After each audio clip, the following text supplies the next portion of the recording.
Hello दोस्तों, आज इस वीडियो में हम लोग बात करने वाले हैं भारतीय स्वतंत्रता अधिनियम की, जो कि 1947 में हुआ था। तो ये संवैधानिक कानून का बहुत ही महत्वपूर्ण विषय है। चलिए जानते हैं भारतीय स्वतंत्रता अधिनियम में क्या क्या घटनाएं घटित हुई थी। मार्च 1947 में लॉर्ड माउंटबेटन को भारत का वायसराय नियुक्त किया गया। माउंटबेटन ने भारत के विभाजन की घोषणा प्रकाशित की।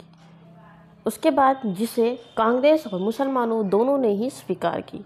माउंटबेटन योजना को तुरंत प्रभावी करने के लिए ब्रिटेन ने संसद में भारतीय स्वतंत्रता अधिनियम 1947 को पारित किया और फिर ब्रिटिश संसद में भारत का यह अंतिम अधिनियम था। ब्रिटिश संसद में यह भारत का पारित होने वाला आखिरी अधिनियम था। इस अधिनियम में निम्नलिखित महत्वपूर्ण व्यवस्थाएं की गई थी इस अंतिम अधिनियम में। तो कौन कौन सी व्यवस्थाएं थी? पहला नंबर पर आता है 15 अगस्त 1947 को भारत एवं पाकिस्तान दो देशों में विभाजित हो जाएगा। तो इस तरह से दोस्तों भारत और पाकिस्तान का विभाजन हुआ। प्रारंभ में दोनों देशों के लिए इंग्लैंड के सम्राट की तरफ से एक एक गवर्नर जनरल नियुक्त किया जाएगा। भारत और पाकिस्तान दोनों में ही एक एक गवर्नर जनरल नियुक्त किया जाएगा। पॉइंट नंबर 3 आता है 14 अगस्त 1947 के बाद भारत एवं पाकिस्तान पर से ब्रिटिश सरकार का नियंत्रण हट जाएगा, यानी कि ब्रिटिश सरकार का नियंत्रण पूरी तरह से खत्म हो जाएगा।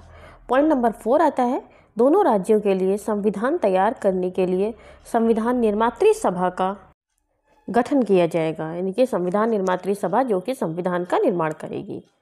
पॉइंट नंबर 5 है अब ब्रिटिश संसद द्वारा पारित कोई भी नियम इन देशों पर लागू नहीं होगा, यानी कि भारत और पाकिस्तान जो कि ब्रिटिश सरकार से अलग हो चुके हैं, अब इन पर ब्रिटिश संसद में पारित होने वाला कोई भी नियम लागू नहीं होगा। और लास्ट पॉइंट ये कहा गया कि भारतीय लोगों को यह अधिकार दिया गया कि वे अपनी इच्छा अनुसार भारत या पाकिस्तान में रहने का निर्णय ले सकें, यानी कि किसी भी व्यक्ति को बाध्य नहीं किया जाएगा किसी एक देश में रहने के लिए। वो जिस देश में चाहे उस देश में रह सकता है।